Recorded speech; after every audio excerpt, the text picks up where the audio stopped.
నమస్తే, welcome to Telugu రాజ్యం. ఈరోజు మనతో పాటు ఉన్నారు సీనియర్ అనలిస్ట్ కేఎస్ ప్రసాద్ గారు. వారితో మాట్లాడదాం. సార్ నమస్తే. నమస్తే అండి. సార్, మమతా బెనర్జీ గారు ఆవిడ ఓటమి చెందిన తర్వాత కొంత ఆవిడ ఒక మెట్టు దిగైనా సరే మోడీ ప్రభుత్వం మీద, బీజేపీ మీద ఒక పోరాటాన్ని ఎంచుకోవాలని చూస్తున్నట్టుగా మనకైతే అర్థమవుతుంది. నాకు పదవుల మీదకి ఎలాంటి ఆసక్తి లేదు, ఢిల్లీలో ఉన్న ప్రభుత్వాన్ని, బీజేపీని, మోడీని గద్దెదించడమే నా ఏకైక లక్ష్యం, దీనికోసం త్యాగాలకైనా నేను సిద్ధమవుతాను అంటే ఆవిడ ఒక ఇండికేషన్ ఏంటంటే బహుశా కాంగ్రెస్తో ఆవిడ అలైన్ కాంగ్రెస్లో కలిపేయటం కానీ ఆవిడ పార్టీని దేనికైనా సిద్ధపడేలాగా అయితే ఆవిడ మాటలు చూస్తే అర్థమవుతుంది. సో ఏమంటారు దీని గురించి? జరగదు అంటే మర్చి చేయడం అన్నది ఇప్పుడు సర్వైవల్ అవుతుంది. మా అయితే వేరేగా కుంపటి పెట్టడానికి అది కాదు. కానీ ఆవిడ పార్టీలోనే ఒక తీవ్ర అసంతృప్తి వ్యక్తిగతంగా ఆవిడని విభేదించే స్థాయికి ఆవిడతో ఉన్న వాళ్ళే ఉన్నారు. రెండోది, ఇక్కడ ఆవిడ చనిపోయిన తర్వాత అంపశయ్య మీద ఉండి భీష్ముడు కబుర్ని చెప్పినట్టు ఇప్పుడు చెప్తే కుదరదు. అస్త్ర సన్యాసం చేసి గాంధీవన్ వదిలేసిన తర్వాత యుద్ధం చేస్తానంటే కుదరదు. When you're and war zone, వాళ్ళ దగ్గర 100 రకాల స్ట్రాటజీస్ ఉన్నప్పుడు, చాణక్య చిత్రరత్నాలు ప్రదర్శిస్తున్నప్పుడు అప్పుడు వీళ్ళందరూ గుడ్డిగురాన్ని పొందుతారు.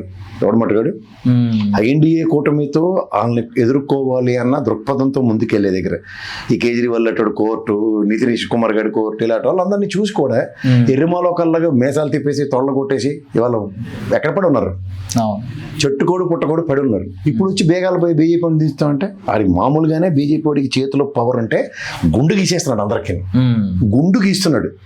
వెస్ట్ బెంగాల్లో తమిళ టీఎంసీ శ్రేణుల్ని, కార్యకర్తల్ని, నాయకులు ఎవరు దొరికితే గుండె చెతగొట్టేస్తున్నారు. పైపించి ప్రజల్లో తీవ్ర వ్యతిరేకత, ఇలా అని తిడుతున్నారు ఒక్కొక్కడు. మమతా బెనర్జీ తృణమూల్ కాంగ్రెస్ పార్టీ కార్యకర్తల్ని, నాయకుల్ని వెస్ట్ బెంగాల్లో తిట్టుకుండా తిడుతున్నారు, అసహించుకుంటున్నారు, ఏ భావంతో చేత్కరించుకుంటున్నారు.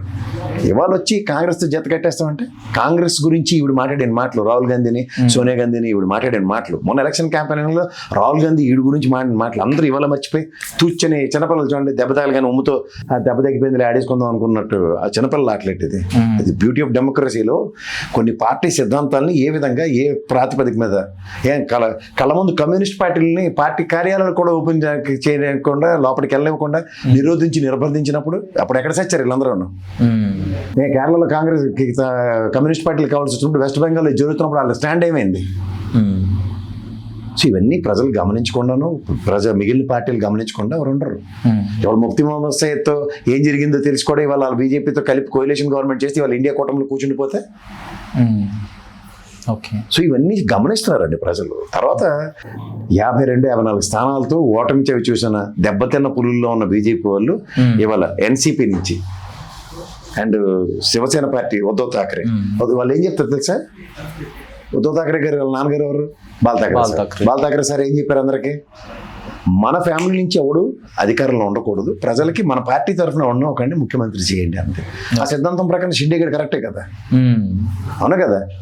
ఈ కొడుకే సొంత పెత్తనాలు ఎలగబెడితే మొత్తం ఆలకు గుండు గీసేశారు. అక్కడ పితృవాక్త పరిపాలకుడు కాదని చెప్తారు ఇప్పుడు రామరాజ్యంలో. వాళ్ళు అసలే చేస్తుంది అశ్వమేధయాగం. ఆ దెబ్బకి 7 ఎత్తేస్తున్నారు. ఉద్ధవ్ ఠాక్రే పేరు మీద గెలిచిన వాళ్ళు 7 సభ. ఇప్పుడు ఎంపీలు పోతున్నారు. శివసేన నుంచి 7 ఎన్సీపీ అసలు ఆయన సుప్రియ సూలే గారితో ఆయన ఏం చేయలేకపోతున్నాడు. పక్కన ఆ అమ్మాయికి రాజకీయ భవిష్యత్తుని ఎలా ఖచ్చితంగా ఆవిడ ప్రొటెక్ట్ చేయాలంటే ఆయనకు ఒక్కడికే ఆప్షన్ ఉంది కాంగ్రెస్ లో విలీనం చేయడానికి. అంటే బెంగాల్లో 20 మంది ఎంపీలు రెడీగా ఉన్నారు, ఎంపీలు చేరిపోయారని అనుకోవచ్చు. Almost చేరిపోయారు అనిపారు. Aam Aadmi court party ఒకటి ఉంది కదా, ఆయన హరికథలు చెప్పాడు మనందరికి పార్లమెంట్ లో చిన్నపిల్లలు చేసి, నిజాలు మాట లటక్కని పంజాబ్ మీద గురెట్టాడు ఏకంగా పోయాడు. సో ఇక్కడ మీకు 52కి ఎన్ని కాంపన్సేట్ అయిపోయి ఇప్పుడు డిఎంకే హ్యాస్ టు ప్లేయర్ వల్ల.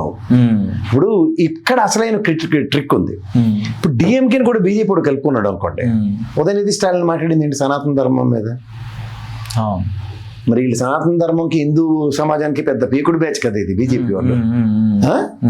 మరి ఇప్పుడు స్టాలిన్ అవసరం ఉంది వాళ్ళకి, 30 మంది ఉన్నారు వాళ్ళకి. స్టాలిన్ కనుక కలుపుకున్నారు అనుకుందాం మనం అన్నమాట. అప్పుడు ఏమనాలి మనం బీజేపీని?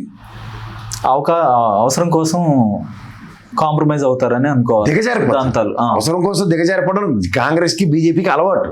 కానీ ఎంత ఘోరమా, ఒక పక్క హిందుత్వవాదం, ఒక్క తోటకూర పొడి కబుర్లు చెప్పి ఒక డీలిమిటేషన్ బిల్లును మహిళా బిల్లు ఆల్రెడీ 23లోనే అప్రూవల్ అయిపోయింది.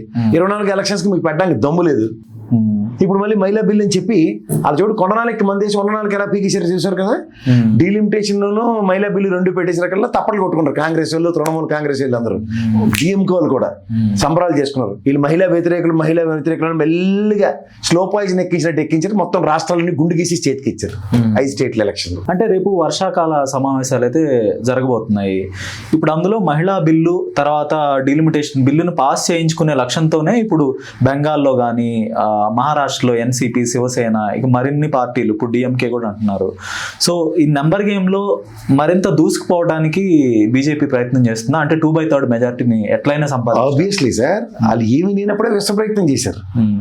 లాస్ట్ అమిత్ షా డైలాగ్స్ వినండి, దీన్ని ఆల్టర్ చేసి పెడతాం, బిల్లు పాస్ అయిపోతుందా రేపు అని అడిగాడు. ఎన్నున్నాయి పెర్మిటేషన్స్ అండ్ కాంబినేషన్స్. ఇప్పుడు సంఖ్యాబలమే లేదు. ఇప్పుడు ఒక అపోజిషన్ పార్టీగా వాళ్ళ ఎన్డీఏ కూటమిని కూర్చోబెట్టుకుని మాట్లాడచ్చు. ఇదంతా ఒక ఎత్తైతే సమాజ్వాదీ పార్టీని మడతెట్టేస్తున్నారు పక్కన. ములాయం సింగ్ యాదవ్ గారు అబ్బాయి అఖిలేష్ యాదవ్ది, వాళ్ళకి ఆయన స్టేట్మెంట్ కూడా ఇచ్చాడు.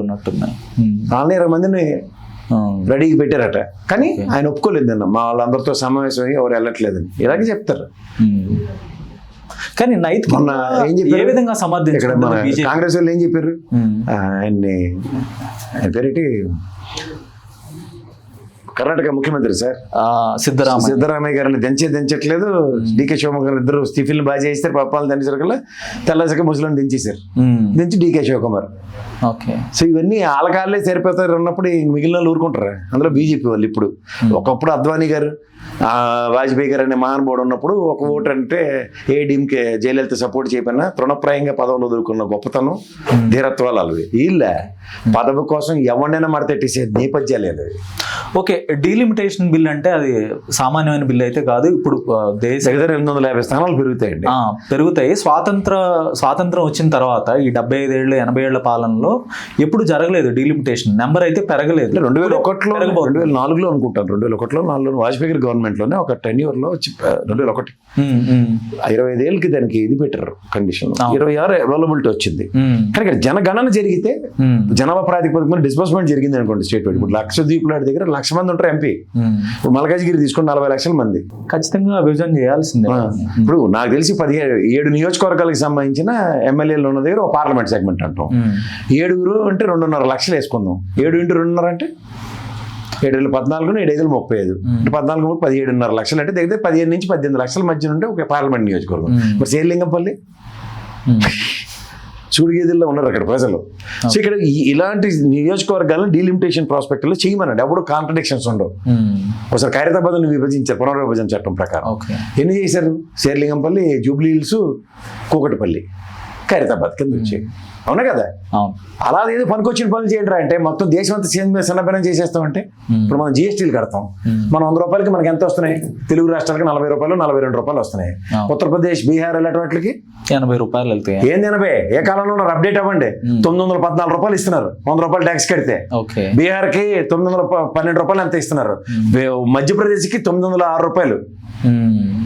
ఎక్కడ ఉన్నాం మనం?